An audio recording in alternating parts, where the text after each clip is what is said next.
this is Vicki Jervickus at the Greater Gainesville Chamber of Commerce. I'm the Director of Public Policy, and we have a wonderful opportunity today. This is a very popular segment that we started in 2020, and I'm really happy we've been able to bring it back for 2024. This is an amendment forum, and we are going to cover all of the amendments, local and state, that will be appearing on the November ballot. Hard to believe, but we are only a couple weeks out to a major election and a very defining election, I think, for our community. I'm going to introduce our panelists that are going to cover various amendments. Our first contributor is Alex Patton, and Alex is the owner of Ozine Media, and he has been a paid consultant on every level of political campaigns, including some international experiences. Ozine has won multiple national awards for its political consulting and political media. Alex, thanks for joining us today. Thank you for having me. Our second panelist is Dr. Bobby Murmer. Bobby is currently the chairperson and campaign manager for Let the Voters Decide and won Alachua County, and has also taught in the political science department at UF. Thanks, Bobby. We also have Jay Maggio. Dr. Jay Maggio has degrees in law and political science and is currently specializing in voter protection law. And last but certainly not least, we have Shana Rich. Shana has been a hospice and palliative medicine physician for the past 8 years and is an active member of the League of Women Voters, both at the local and state levels. Thanks so much for joining me, and I really appreciate your willingness to jump on and do this for our voters, particularly since it was a little bit of short notice with all of our disruptions due to our visitors, Helene and Milton. So thank you so much. All right, we're going to get started. We're going to jump around just a little bit because one of our panelists has pressing appointments elsewhere. So we're going to start with our state amendments. There are 5 of them. Am I right? 6, 5? And yes, 6. Yes, it's crazy. So we're going to have a brief description of each one. And then I think we'll start probably with Jay, since he is on a time crunch. And then Alex will jump in and we will move through each amendment from there. Okay, so we're going to jump and do Amendment 5 first.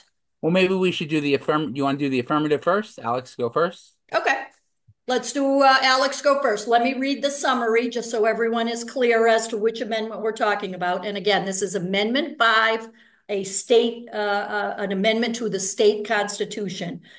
What you'll see on the ballot is proposing an amendment to the state constitution to require an annual adjustment for inflation to the value of current or future homestead exemptions that applies solely to levies other than school district levies, and for which every person who has a legal or equitable title to real estate and maintains thereon the permanent residence of the owner, or another person legally or naturally dependent upon the owner, is eligible, and this amendment would take effect on January 1st, 2025.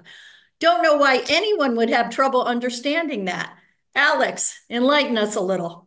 Well, it's quite easy. So if you're a homeowner in Florida and you have a homestead, you actually have 2 exemptions that you can have. The first $25,000 is just automatic, right? Full exemption, $25,000 on the value of your home. The second one is another $25,000, which exempts the school board as far as when it's calculated. So in this era, and the other thing that's really important to know about that is these homestead exemptions have been put in the Constitution by earlier amendment processes. So if you want to change or mess with the exemptions, then they need to be a constitutional amendment, which brings us here today.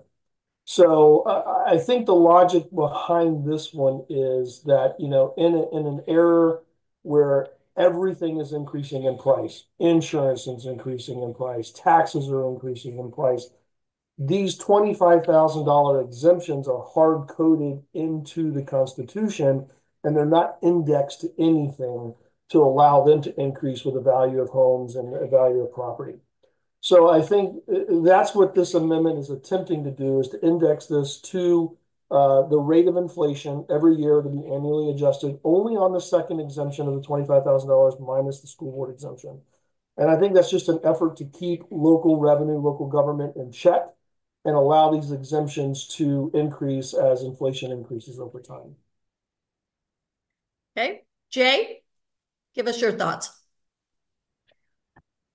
On a factual level, I don't disagree with Alex. I think that's exactly what the intention of this amendment is.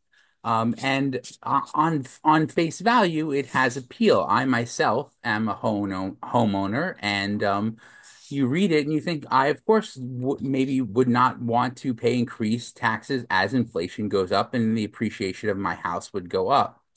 The problem is what's hidden underneath this is the thing that Alex alluded to at the end, which is what really this is getting at is a way to starve out city and local spending by creating a system in which people who have wealth, the people with homes, to protect their interests via protecting them from inflation, but not protecting the interests of people who have dependence on city services.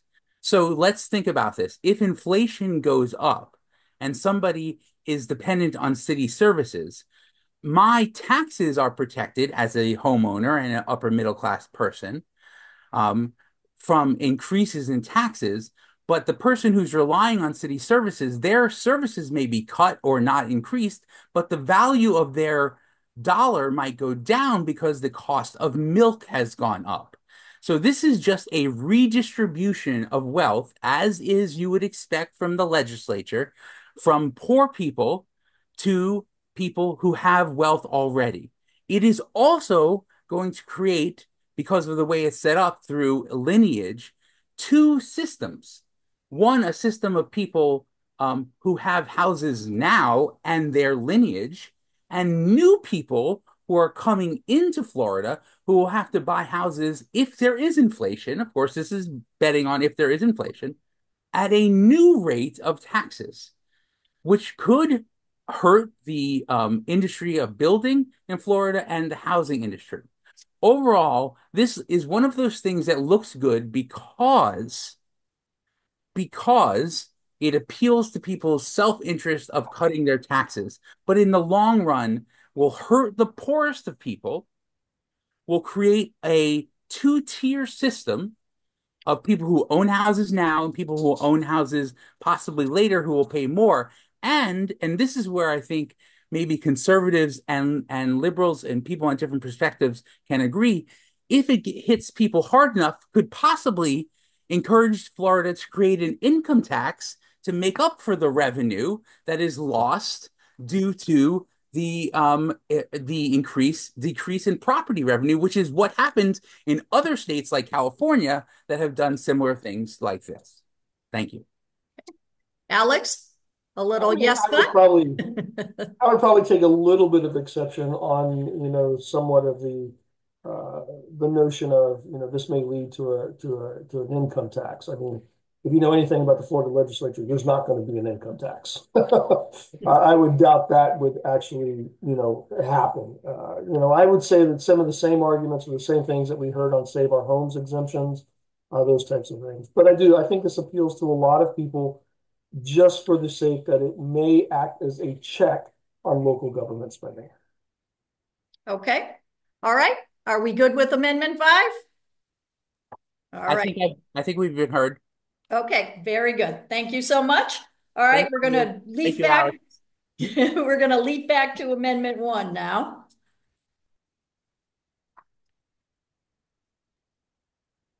All right, let me get my little sheet together here.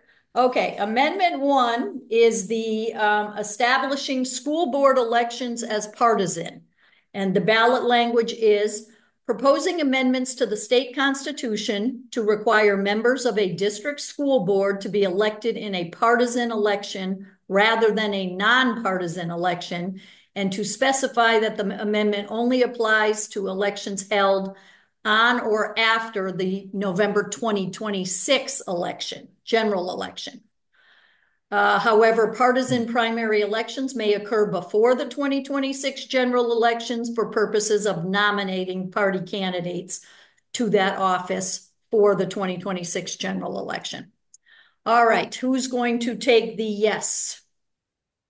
Alex, is that you?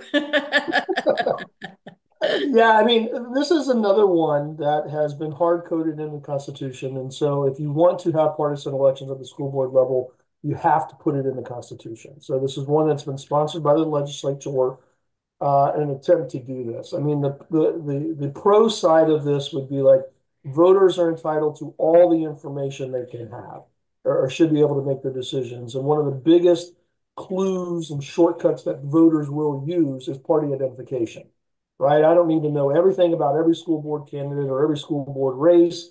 If I can get the party identification of those candidates, then usually I can get in line. I mean, Bobby has seen the same research that I have seen on nonpartisan races. And what you find, and we use judicial races to kind of look at partisanship, right? Judicial races are nonpartisan, especially in Florida. But what we find when we look at those elections is voters are pretty smart, and they can figure it out, whether it's the cues coming from the parties, the local parties themselves, or on how the candidates communicate. Even in nonpartisan elections, voters are pretty smart and they can figure it out. So, I don't see a massive change if this is successful or unsuccessful. But it is one that if you're passionate about it, it has to be done this way because it needs to be in the Constitution. Okay, Bobby? Yeah, so thank you very much, Vicky. Um, so I disagree with Alex. I think that well, I urge everybody to vote no on this. Um, I don't think it's anything other than a cynical attempt to gain the Republican Party, especially local Republican parties, more power because they are able to control the recruiting of candidates. There's many levers that they can pull to ensure that their preferred candidate, the local party bosses' preferred candidates, win in a primary. You see it time and time again throughout the state. And I have to push back a little bit against Alex, and respectfully so. You don't need to have partisan primary elections to divulge partisanship. If you're running for school board and you want to let people know that you're a Republican or Democrat, you can mention that you're endorsed by the local Republican or Democratic Party or club. You have free speech rights. So in your put your legal disclaimer on your campaign materials. You can't put Democrat or Republican, but you can say, hey, I'm a Democrat, I'm a Republican. That happens in St. Pete a lot. They have nonpartisan city elections, but they have essentially turned them into very openly partisan elections. But importantly, when you do it that way, you allow non-party affiliated voters to have a voice.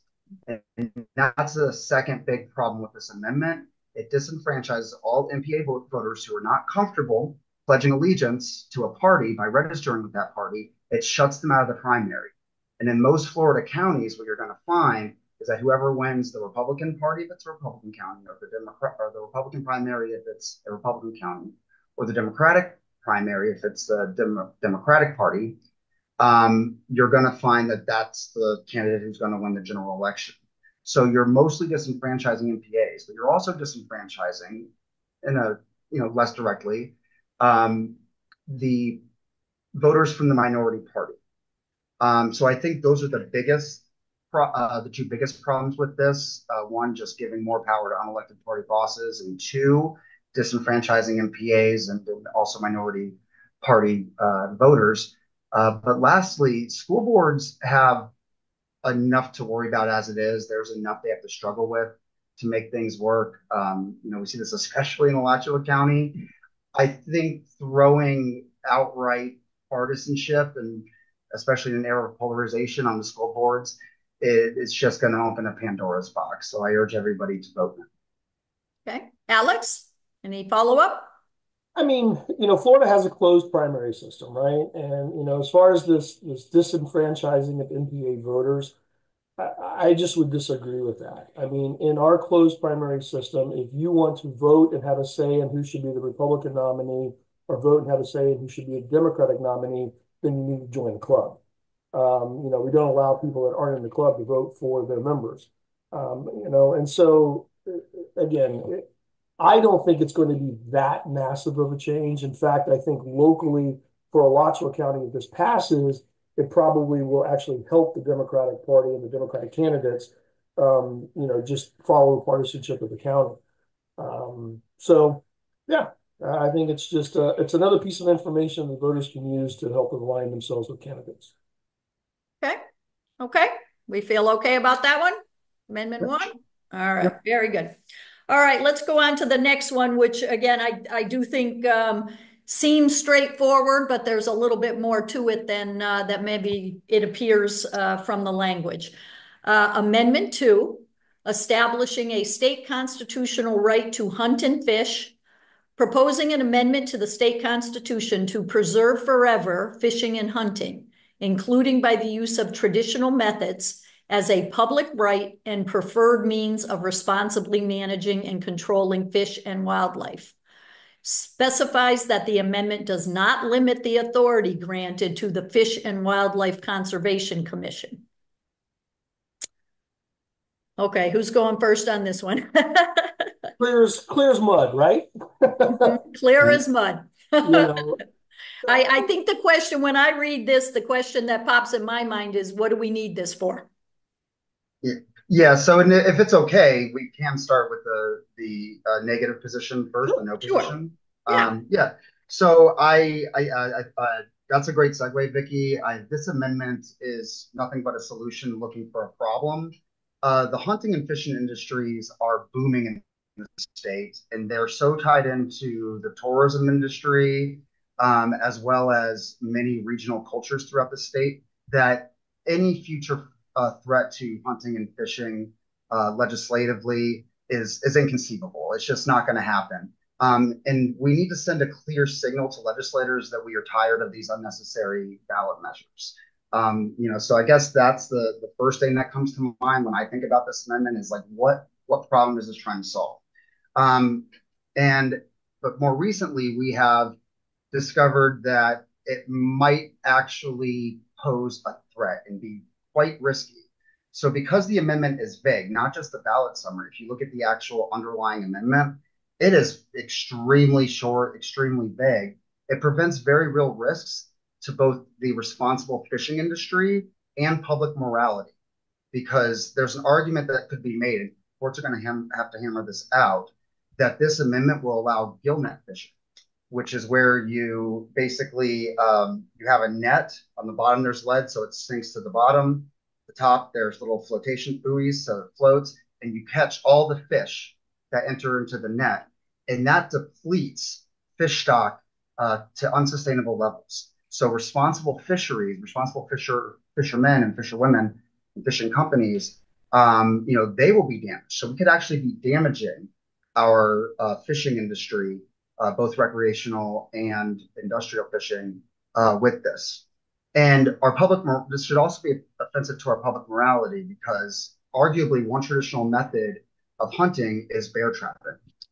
And it is almost universally agreed that bear trapping is inhumane when its targets are bears, like when it's bears that are trapped. But they're also like landmines, right? Accidents happen. We could be hurting children, right? We could be hurting elderly people on a walk in the forest. So it's just too risky, especially when you consider the probable benefit, which is no change at all to what hunters and fishermen can do in the state. So, please just vote no. Okay. Alex, your thoughts? Yeah, again, I think this is joining about 20 other states that have enshrined this right into their state constitutions. So I look at this as one of two ways. One, it's a little bit of signaling from the hunting and fishing industry that they think this is a very important right and should be enshrined in the state constitution. The other thing that I see it doing is acting as a preemption on local city, state, and county governments that may try to infringe upon hunting rights and fishing rights.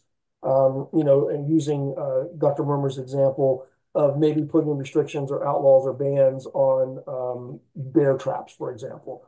So this would kind of preempt that and enshrine it in the Constitution. You know, and so that's, I guess, what I would have to say on that one. Okay. Any follow-up, Bobby? Yes. So thank you for that, Alex. I did want to mention a direct direct response to several things you said. Yes, other states have done this, but they have included protections for their, Fish and Wildlife Commission equivalents. And in this amendment, it says that the constitutional authority of the FWC, the Fish and Wildlife Commission, is going to be unaffected, but it's actually silent on whether that includes the powers given to the legislature in that same section of Article 4 that gives power to the FWC.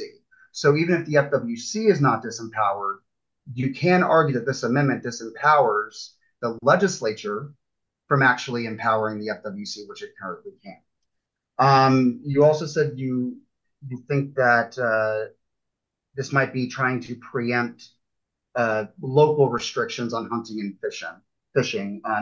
Two things about that. One, the state can already preempt local governments through statute, and they could do that much more easily than having to put an amendment on the ballot and then run a yes campaign for that amendment. And number two, bear traps are already illegal throughout the state. At the state level, they are illegal. So my concern with the bear traps is that this will just throw out that law, even though I do not think that's what the legislature intended. It was too vaguely written. Okay. Well, see, I think that might be exactly what the legislature did intend.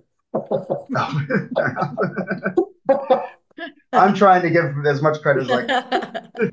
Yeah, again, I think that this is a way to enshrine it in the Constitution, which will be the highest law of the land, and really stop, a lot of potential preemptions that may or may not be in the works or being considered. Yeah, then a lot of progressives, they're not anti-hunting and fishing. I think that they would respond with, they know this time and they need to come back with something that has more protections against inhumane and unsustainable practices. Okay. All right. Feel good about that one? All right. Well, now we're getting to the most fun one of the, well, depending on your point of view, I would say.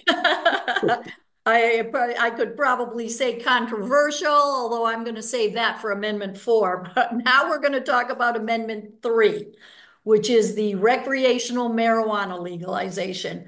The ballot language reads, allows adults 21 years or older to possess, purchase, or use marijuana products and marijuana accessories for non-medical personal consumption by smoking, ingestion, or otherwise, allows medical marijuana treatment centers and other state licensed entities to acquire, cultivate, process, manufacture, sell, and distribute such products and accessories. Okay, so who's going all in on yes on this one? All right, so we are the progressives are. Absolutely. A vote for a yes vote on 3 is a vote for individual freedom, and let's not pretend that we don't know anyone who smokes pot recreationally and gets away with it. Some of whom might be ourselves. We And do live in Alachua County, after all. exactly right. And at the end of the day, if the people we care about get away with it, then why shouldn't we extend that same privilege to all adult Floridians? Because, when the enforcement of marijuana laws does disproportionately affect communities of color, working class, and poor people. So right now we have a system an enforcement system where if you are middle class or upper class or rich, you can smoke and grow all the pot you want. But if you're poor, working class, black, brown, you have to mind your P's and Q's to be more careful. And the prohibition also doesn't help anybody. I mean, this isn't, it's less harmful than alcohol, right? So, I mean, it's just time. Even, former President Trump, even he's voting yes on this. He wants to talk. He's talking about rescheduling marijuana to Schedule 3 if he's elected. So this seems like a no-brainer. It'll also raise money for important public programs. And once again, finally, just to emphasize this, it will stop the unfair incarceration of people who hold small amounts of pot. So we can stop disproportionately, put a dent in how disproportionately we incarcerate Black men. Okay. Alex? Well, I would think, or at least the con argument was, as a brother of somebody that fought substance abuse for a very, very long time, my default position is really kind of being anti-drugs Okay. of any kind. I would take probably some pretty strong exception with the statement that it is less harmful than alcohol. We just do not have any type of significant amounts of research that prove that out. We don't know. Now, this amendment only allows people that are over 21 to use marijuana recreationally, but I think it will make a pervasive and permissive atmosphere for younger people to continue to try and grow it. And we do not have a lot of information on what effect it does have on young people's brains and how they're going through their development. The other argument is it could lead to an increase in crime. I know that there's some varying research on that, but I think probably the most persuasive argument on voting against this is it stinks. I mean, if you've spent any time in LA or any time to where it is legalized, and people are smoking it, walking down the street, it just smells. It smells really, really bad. And that's my personal opinion. Bobby may like it. I don't know. No comment on that. Yeah. There is Well, this one I want to just jump in and ask both of you to weigh in. This is one where both sides have spent a significant amount of money on advertising. There's been a lot of very contradictory ads. If you have any, fact check type of thing on some of that, that would be welcome, I think, too, to our watchers. yeah, I actually do have something there. So I guess three things. Two are direct response to Alex. One, I think Alex is right. I mean, research does need to be done on safety, especially when you're trying to compare how safe it is, or rather how whether it's less dangerous than alcohol should be researched. But there's only so much knowledge you can gain researching things in a lab or doing very, very controlled studies. You're going to have to do some population studies and observational studies to make sure that what you find in the lab, what you find in experiments, um, actually applies once you're out in the real world, once you leave that sort of controlled environment. And the only way to be able to collect that data or generate that data is if we legalize it. Number two, he mentioned the smell.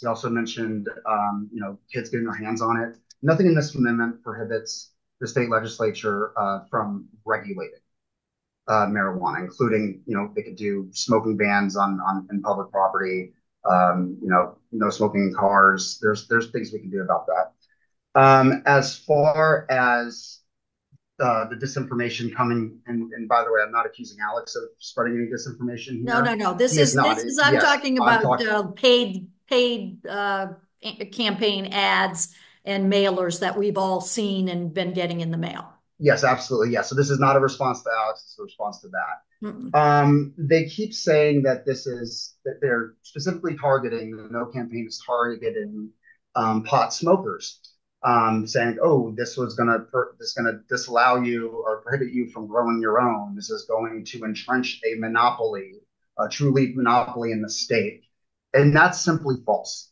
The amendment itself doesn't speak to how many growers there can be. The amendment itself doesn't speak to whether or not you can grow in your home. Um, what it does is it just expands the constitutional right to medical marijuana to recreational.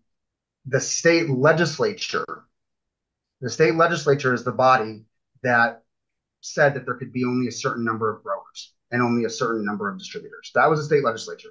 And the state legislature has the power, even if this amendment passes, to say, no, okay, we're going to allow more companies to grow. We're going to allow people to grow from home, and we're going to allow more companies to sell. They can do that by statute. So it's a red herring.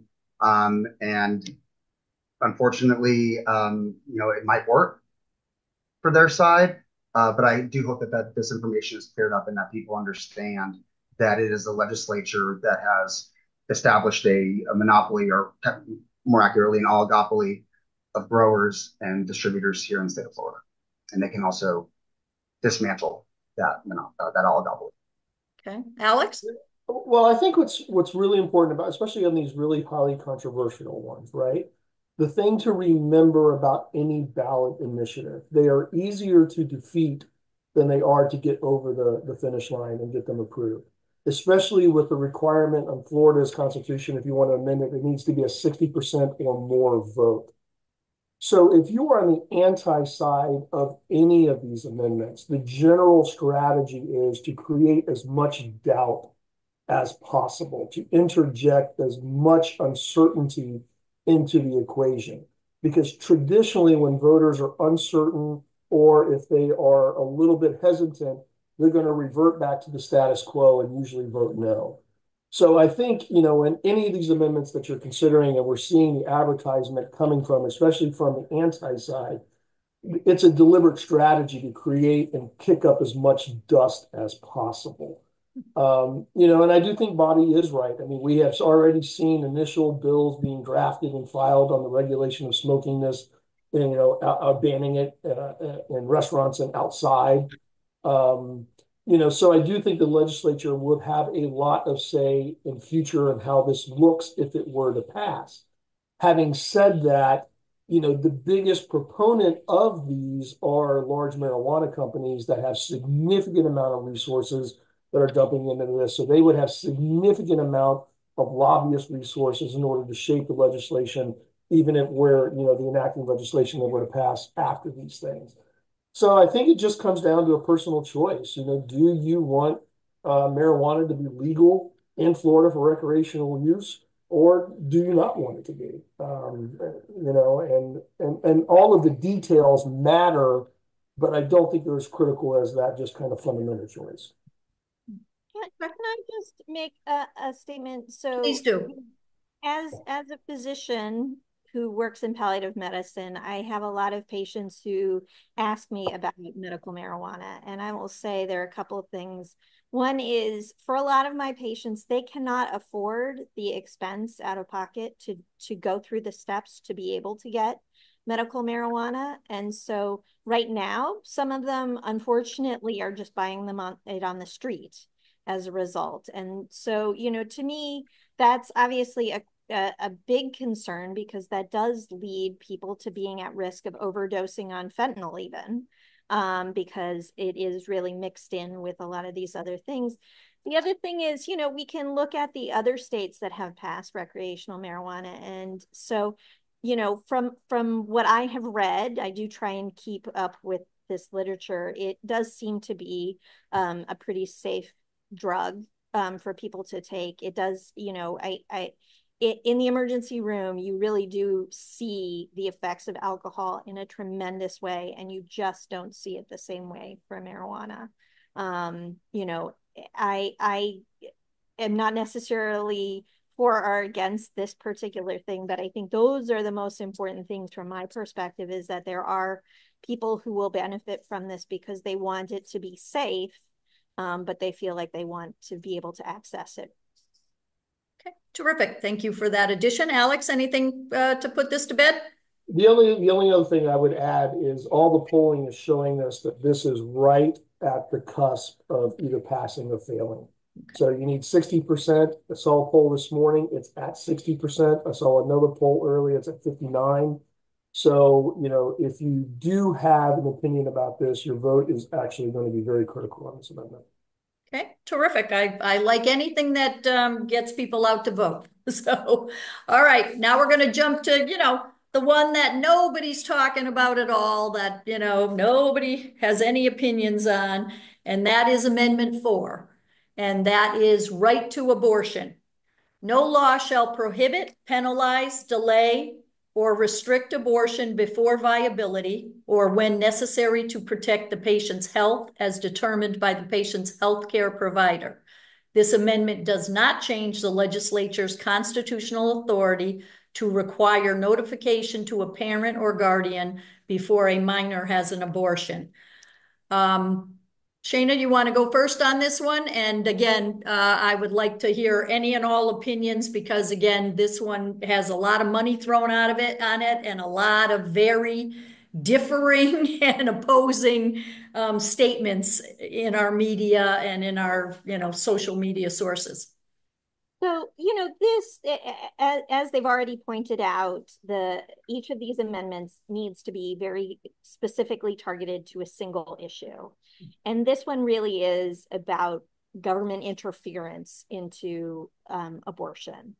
So, it's talking about specifically trying to make it be between your doctor and you. That women and their partners and their doctors should be the ones making this decision. They're the ones who are on the ground, who know the specifics of their situation.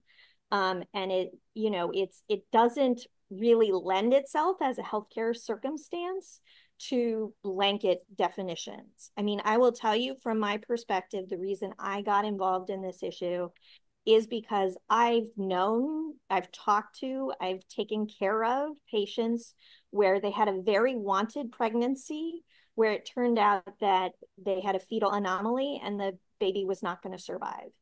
And most people never know that they know someone who's gone through that experience because most people don't tell anyone.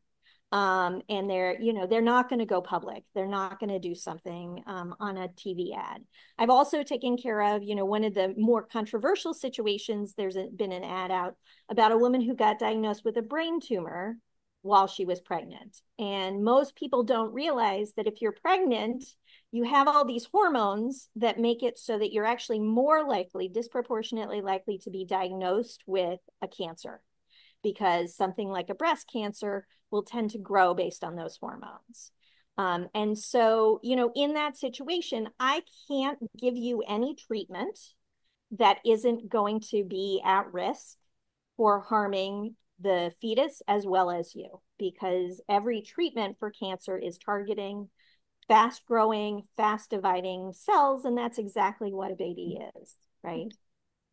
So, our goal is to try and limit government interference. There's been a lot of talk about other things. They tried to make it very explicit in this that this has nothing to do with parental consent, but they were forced to use the language of notification because that's what the law right now uses. So if you look in the legislature, what they've passed in the past about parental consent talks about parental notification. And so they're just using the same legalistic language.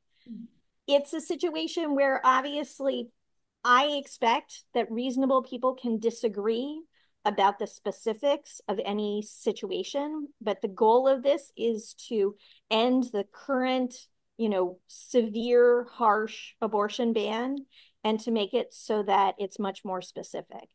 The other thing that comes up sometimes is people are concerned that it talks about healthcare practitioners. It is very clear to me from having talked to the Florida legislature, you guys have talked about what's realistically possible. They are never going to take this away from being a doctor's only procedure. I've gone and talked to the legislature about healthcare issues that have nothing to do with abortion. And the first thing they want to know is this about something where it's a doctor versus nurse practitioner, physician assistant, optometrist, whomever? That's the first thing they want to know because they have no interest in changing what are doctors required interventions. And so abortion is always going to be performed by doctors. Very good. Alex? Yeah, on that point with Shayna, I would agree with her, because I do think, again, going back to the strategy, if you are against this amendment, you're trying to kick up and create as much doubt as possible. One of the things that the proponents have said is that, healthcare practitioner is not defined in that. I agree with Sean 100%. I mean, with supermajority conservatives in the state house and the state senate, you're not going to go see them define a practitioner as a physician's assistant. It's just not going to happen.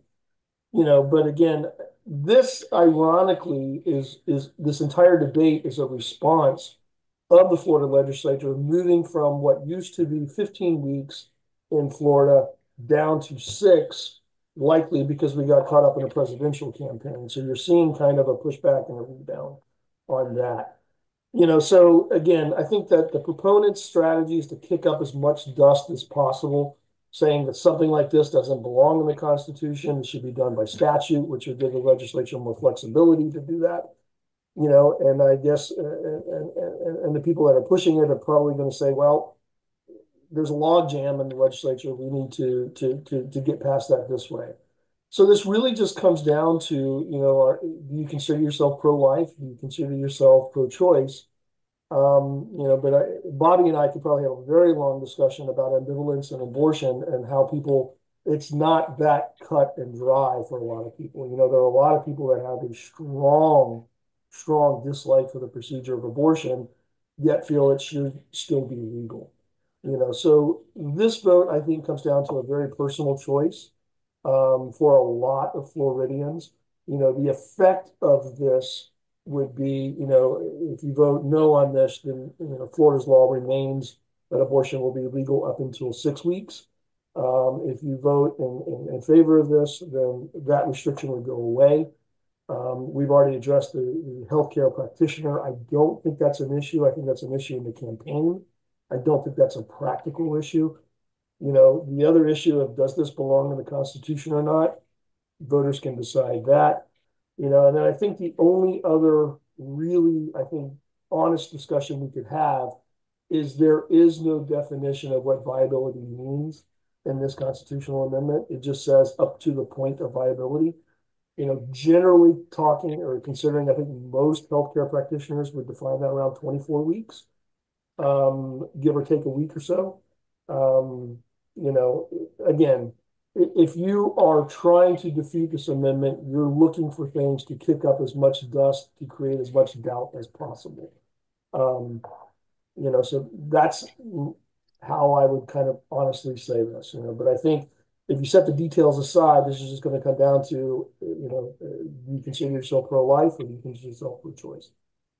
Okay. Well, Dana? and I just would say, like I said, from my perspective, it's one thing to be something, personally, and to have a certain perspective. This is really about the idea that the government is making a blanket rule for people. And, I think we, in general, in Florida, are not huge fans of government interference, especially in healthcare areas. I will tell you, like I said, from my perspective, it's very much based out of the situations I've seen with people where, they're really suffering. They really have a horrible choice to make. No one wants to be in those situations. And so if we can do something to reduce how much they're suffering, and just because honestly, as their doctor, I can't tell you 100% exactly what's going to happen in every single situation. I can't tell you 100% what the right answer is. And so I have to kind of work with you to have what you think is the best thing. You are the person who's best suited to make that decision. Okay. All right. Very good. Very informative. Thank you. So we've already covered Amendment 5, and now we're going to jump to Amendment 6. And this one I think is similar to Amendment 5, is that it seems simple, but there's more to it than what you would get from the literal one-sentence summary. Repeal of public campaign financing. Proposing the repeal of the provision in the state constitution which requires public financing for campaigns of candidates for elective statewide office who agree to campaign spending limits. Okay, who's jumping in first on this one? Yeah, I'll go. So I think this Okay. was also passed in the 80s, along with, coincidentally, the nonpartisanship of school boards. So I think somebody went back and looked at those amendments that passed and said, maybe, hey, we'll try to fix these. So I'm not sure a lot of voters understand that we do have public financing if you run for governor or cabinet level. And so what that means is you can't be unopposed if you're going to get government or public financing, and you have to agree on spending limits on your campaign. So if you run for governor, how they calculate those total limits, it's essentially $2 for every voter in Florida. which would put, if you're going to run for governor, that means you can't spend more than $30 million right now. They go up a little bit more, no more than $30 million in your total campaign. The cabinet itself is set at $1 per voter. So if you want to run for agriculture commissioner, AG, that's about a $15 million limit. So you have to agree that you're not going to spend through those.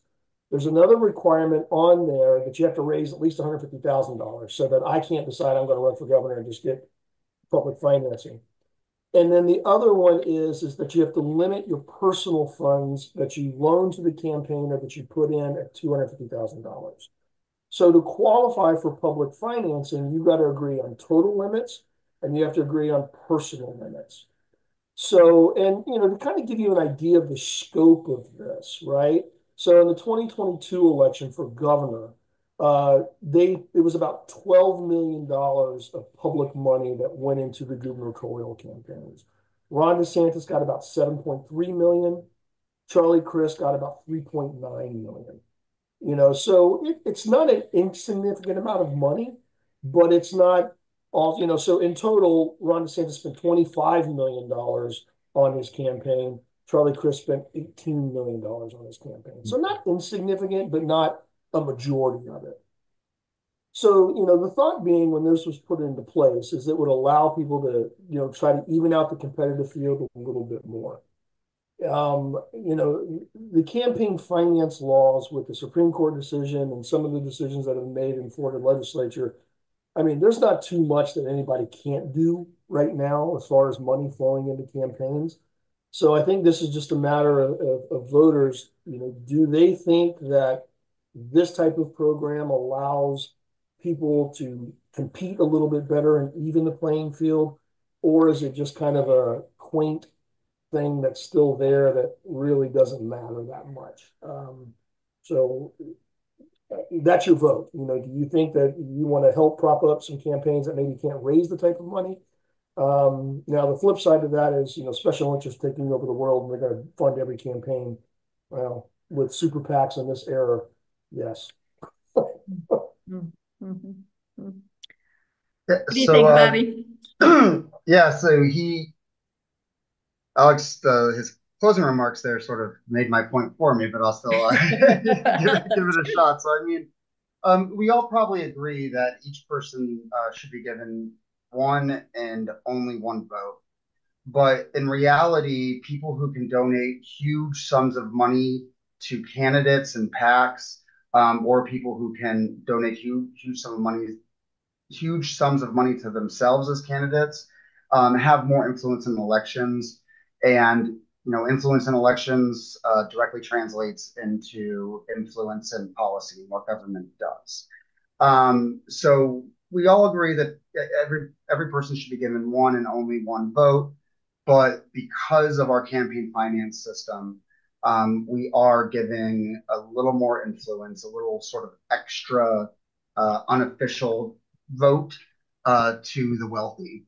And the right to public financing of gubernatorial candidate campaigns at least makes the playing field a little more level. It absolutely doesn't level it, but it starts to close that gap, makes it a little bit more level by effectively doubling the spending power that small donors have, right? Because you can effectively double a small donor's donation if you take advantage of this program. So I think that's important. That's how it levels the playing field. It allows me to spend $25 and get $50 worth of campaign contribution out of whoever I'm donating to for statewide office, versus the Koch brothers or Rick Scott who have millions and millions to throw at it. And importantly, as Alex mentioned, the public financing also lessens the importance of money in politics by limiting the expenditures to campaigns. And he already mentioned, $2 for gubernatorial per voter, $1 for cabinet. So we are in the era of super PACs, and I'm not sure when we're going to be able to start chipping away at those. But I don't think it's smart to, just because the playing field's very, very unlevel now, more unlevel than it was before Citizens United from the Supreme Court. I don't think that that's a good enough reason to make it, less level. Alex, So any vote no. follow-up to that? No, I mean, I think in a budget the size of Florida's, I mean, this is a relatively small part. So this just comes back to, I think, personal feelings of, do you think government should be participating in public financing of campaigns, or should taxpayer money not be used for this purpose? Okay. Just to clarify, that by voting yes on this, you would take away the rules that are in place that Alex explained. And if you vote no, you leave it as the status quo, the way it is right now. That Yes. is correct. Yeah. Okay. Yes. Terrific. Terrific. Just to make sure, because again, these single line amendments are a little much while you're sitting there with your pen in hand. Okay, we have finished the state ones. That was really informative and I appreciate it very much. And to our two panel members that had to leave early. Let's do a quick rundown of our local amendments that will appear for everyone. The Alachua County two will appear on all ballots, and the city of Gainesville will just appear on those who live in the city of Gainesville. The first one is single member districts versus at large, and it reads, shall the 5 members of the Board of County Commissioners of Alachua County be elected by all electors within the county at large? Yep. I'll go ahead Please. and go from here. I urge everybody to vote yes on this. What this would do is allow us to once again, those of us Alachua County voters, to once again vote for all 5 commissioners. So we have a chance to have a representative in 5 seats as opposed to 1. Right now, we have only 1/5 representation, largely due to a disinformation campaign launched by a PAC that was controlled by dark money funded Stafford Jones. And single member districts do have a role in a lot of jurisdictions. They're very good for minority representation if minorities are concentrated geographically. We have a mixed system here in the city of Gainesville. We have 2 at-large districts plus the mayor's at-large, and then we have 4 single-member districts. And we are able to ensure that there is minority representation that matches their proportion of the population on the city commission, or the Black population, because Black voters are concentrated on the east side. Now, at the county level, that's not the case. At the county level, you have a pocket of a large Black population in East Gainesville. You have a pocket in the city of Hawthorne, pocket in Archer, pocket in North Newberry, pocket in North Central Alachua.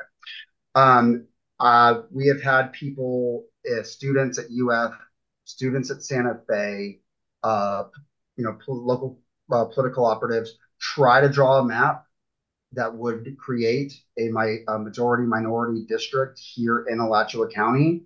And the only way you can do that is if you include in your definition of a minority Hispanic voters who identify as white, who tend to vote more like white voters than Hispanic voters who do not identify as white. So really, this is not good minority representation. It's better for all of our representations if we get to vote on each of the 5 county commissioners. And we see that in Alachua County, I just want to reiterate, single member districts are not necessary to have a Black representative on the county commission. Roughly 1/5 of the population of Alachua County is Black, 1/5 of the county commission is Black, and has been since 2002, I believe. Also, this prevents gerrymandering. At-large districts, the only gerrymandering that you can do really with at-large districts is sort of prevent somebody from running in a certain district because you do have to live in the district that you run in. So we can prevent politicians from choosing their voters and ensure that voters can choose who represents them on the county commission. So preventing gerrymandering is very big here. It's also constitutional. This is the norm. Nearly 60% of Florida counties use at-large districts, especially small and medium-sized county. We are a medium-sized county. So those are the 3 main reasons to vote for it, right? Let's restore our full 5/5 representation instead of continuing to live having only 1/5 representation. And lastly, as a bit of a tangent, I apologize, we really cannot reward disinformation.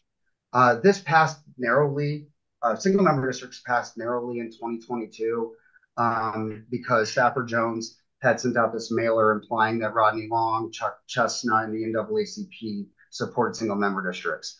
They did not. But that did convince enough Black voters and enough white voters who experienced white guilt to vote yes for single member districts and later regret it. Vote yes if for no reason than to say we're not going to reward lies. Alex? Yeah, and I think Bobby and I can go have a beer and we can have a really nice, long political science discussion on single member districts and their use of. They've got a long history in American politics, right? Going back to Jim Crow, to whereas at-large districts were used primarily to disenfranchise minority voters, right? As Bobby said. In this case, this is about power. Who has it and who doesn't? And I think with Bobby's example, it depends upon how you define who a minority representation is in Alachua County. And that would be conservative voices and Republicans. Democrats are approximately 48% of the registered voters in Alachua County. They control 100% of the elected officials countywide, except for the sheriff, which was appointed after a Democratic resignation. So this is a matter of Republicans and the GOP and conservatives trying to get a seat at the table after being locked out for years. This has been talked about for 10, 15 years through different processes of amending the concept or amending the charter review commissions being shut out all the time. And Bobby is right. Depending on where you are and how you look at these things, the same people that are arguing for single member districts in Alachua County will be arguing for at-large districts in other county, depending upon what the political underlying meanings of these things are. So I don't think, there's not too much I'm going to disagree with Bobby on, except for, if you've just spent 20 years and you're being constantly locked out of decision making and you don't have a piece of the pie, or at least a seat at the table, I think a lot of people look at this as an avenue to try to get a seat at the table at least and have their voice heard.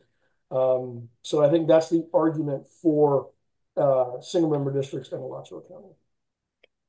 Bobby, any follow-up on that? Yeah, I mean, I will just say that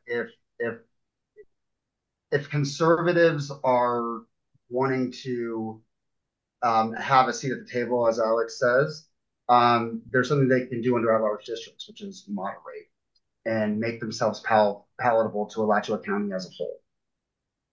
Okay. The other thing I will add, and I think Bobby will agree with me, that this is certainly heading towards litigation. It's currently underneath. It's currently litigated. It's currently being litigated. So I do think that, whatever the vote outcome is here in November, I think we're still not going to write the final chapter on this one. Okay. Yeah. All right. Very good. All right. The next one is, again, it's one of these ones that I think everyone knows it by one thing, but on the ballot, it is not going to read that way, which is the Alachua County School District referendum.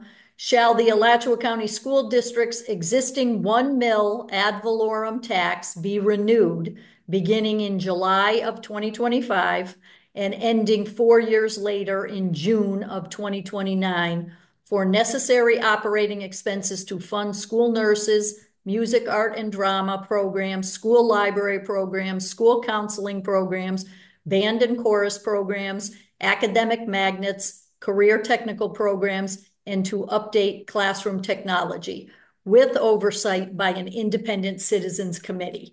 So all of that, unlike some of the other amendments, is the 1 mil tax is up for a 4-year renewal. Yes or no? So who wants to say yes and who wants to say no? I'll say yes. And, Okay. Just really, really emphasize here, and I think this is the most important thing we can do, those of us who advocate for 1 mil, is that this is not a tax increase, right? We are not asking voters to vote to tax themselves more. This is just renewing. This is just keeping the status quo.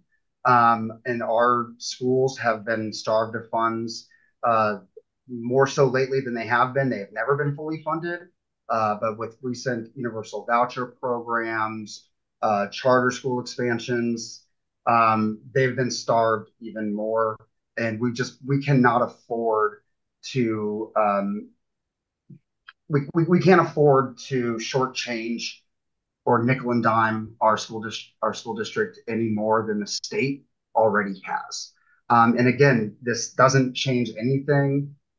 That's Please spread the word far and wide in case there are people getting cold feet about this. This is just renewing a tax that allows us to have one of the greatest school districts in the state of Florida. Okay, Alex? Yeah, I think I would agree with Bobby's sentiment that, again, this is not a new tax. This is a renewal of a tax that has been voted on before.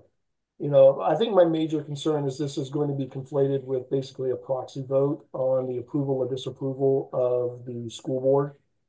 Yes, there is an independent oversight, but I think it would be fair to say that the school board itself has faced some challenges in the last year, rising to the point of possible dysfunction and distrust by the public.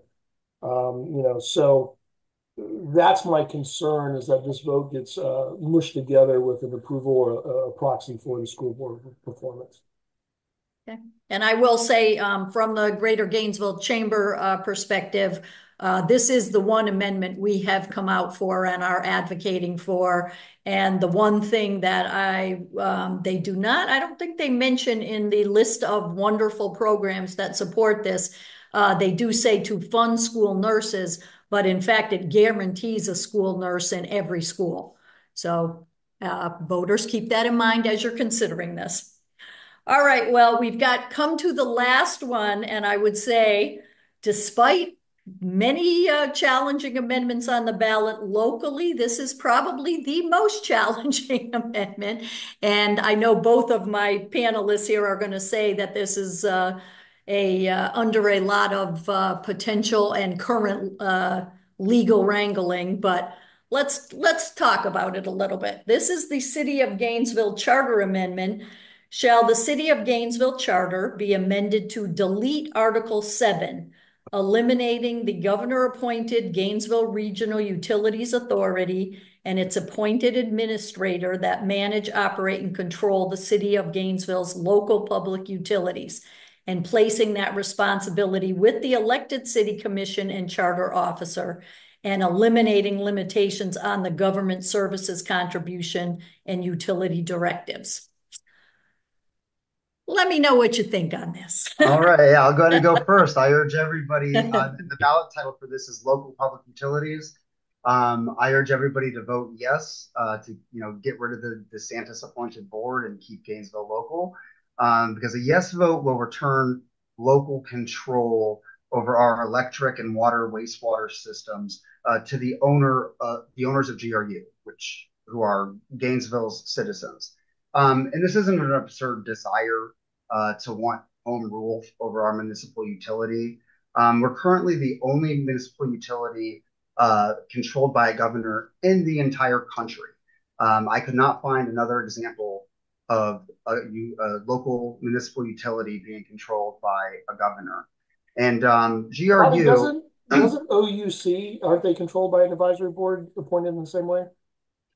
No, they are not. OUC's the mayor of Orlando serves on the OUC board, and then the Orlando City Council appoints the most of the members, if not all of the members, to that board. We cannot find an example of a board that is entirely appointed by a governor. Now, OUC does have its own weird quirks, but it's not controlled by DeSantis. It's controlled ultimately. They have a board, but the board is appointed by the Orlando City Council. So they still have homework. The way the original chamber amendment was proposed. Correct. Yes. I would Sorry, Bobby. Go ahead. I didn't mean to. This certainly has been a topic that has been in my entire tenure at the chamber. This has been a topic that just won't go away. No. So GRU, despite the lies repeated endlessly, at least since I moved here in 2014, I know that they've been going on a lot longer than that. But these lies that GRU has the highest rates in the states is not true. It's actually like more affordable than the private utility average. It's more affordable than Duke Energy, a little more affordable than Chico down in Tampa. But that might not be the case if we continue to allow this authority and Ed Bilarski to get their way. They've already raised rates on solar panel owners, people who use home solar. They now have raised rates, and they've cut critical weatherization funding to long-time nonprofit partners. And these programs that they have now zeroed out, they save ratepayers an average of 10 to 15% on their bills, and they disproportionately help low income Gainesvillians.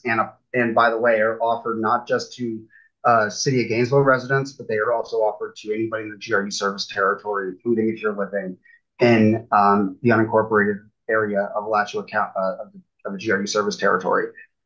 So they have cut costs. They have cut programs that save ratepayers on their bills. They have directly raised rates on solar. So they have not done what they have promised. They came in. We were promised that they would come in and lower rates and rapidly pay down the debt. They have not done that. They have just raised rates and prevented low-income households from getting important services that can lower their GRU bills.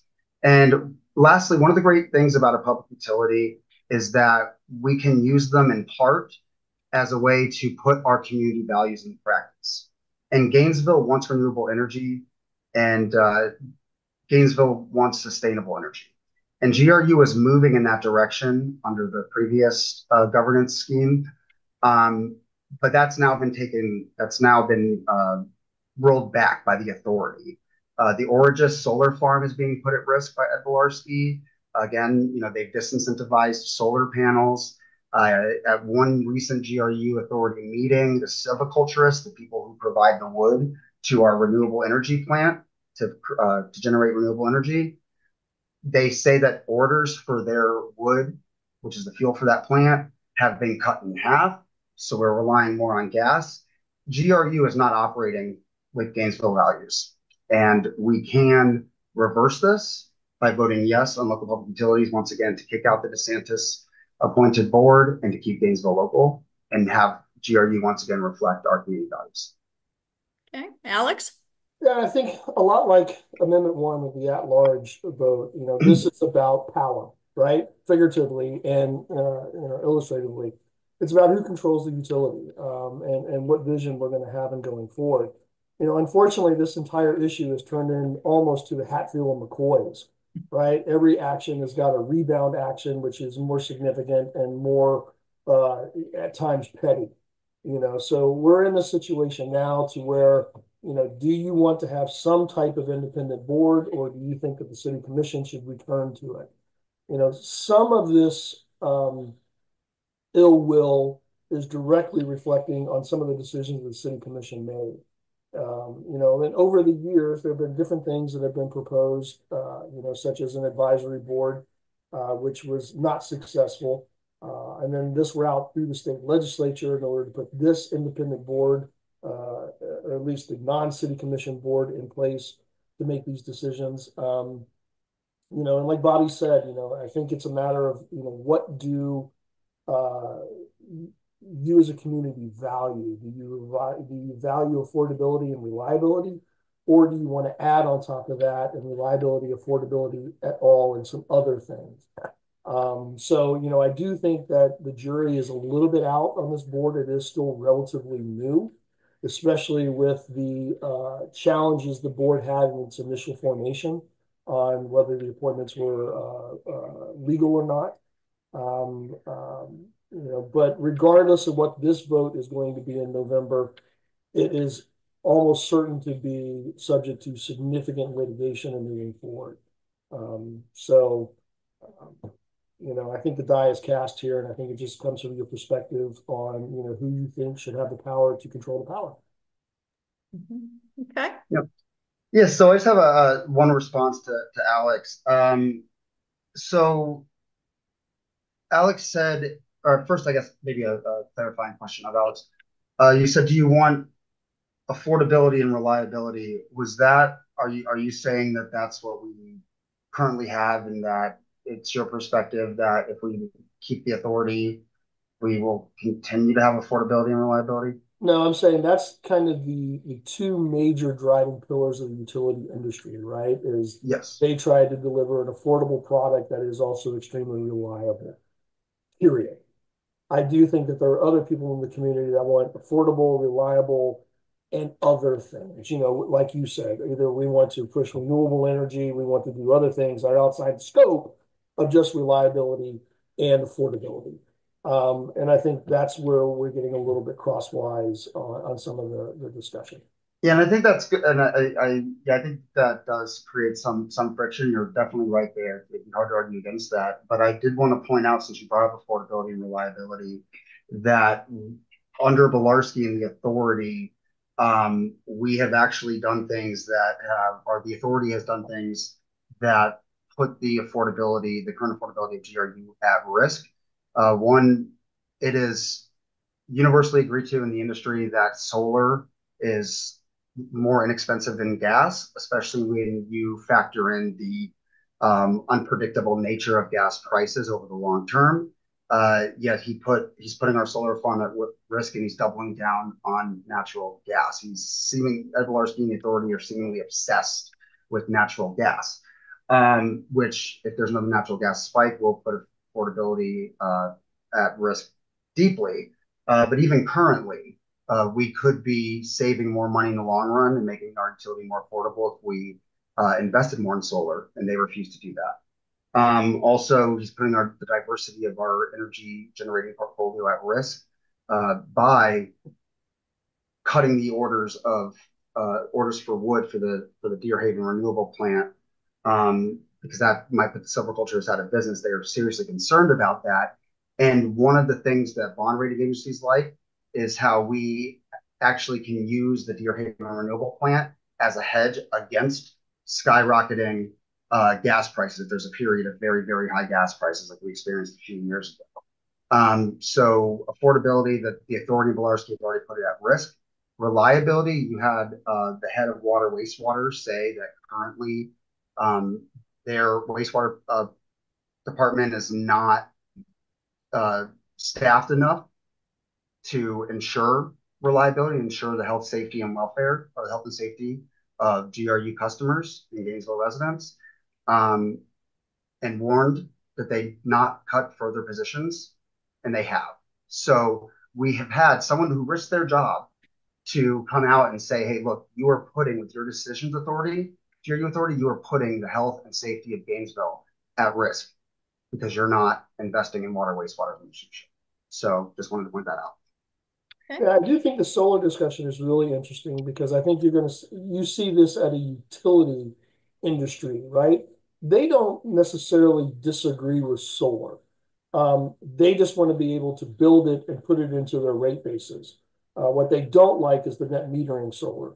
And I think that was the major change that we saw. So I don't know if that reliability or that mix of energy sources is completely as salient as I think it may be for some. Yeah, but sorry, I got to correct you. When I say that they've raised rates on solar panel owners, I am referring to net metering. Right. But when I say that they have moved away from investing in solar, I'm talking about the roadblocks, the delays that they have put on Origis for the solar farm, the utility scale solar that the city commission agreed to. So I'm talking about, when I'm talking about affordability here at scale, I'm talking about them not wanting to invest in solar. Yeah, and I think that will change a little bit, and I think some of that is siting issues on utility vote, but I don't think the utility industry as a whole has a significant problem with solar as long as they're allowed to build it. Correct. Belarski does. Yeah, and so but again, I think whichever way this ends up going, it is definitely going to face additional litigation, and it'll continue to be something that we're talking about probably 4 or 5 years from now. So, and yes, and I guess the last thing I will say on this point is, I think Alex and I can agree that here in America, everything will face litigation.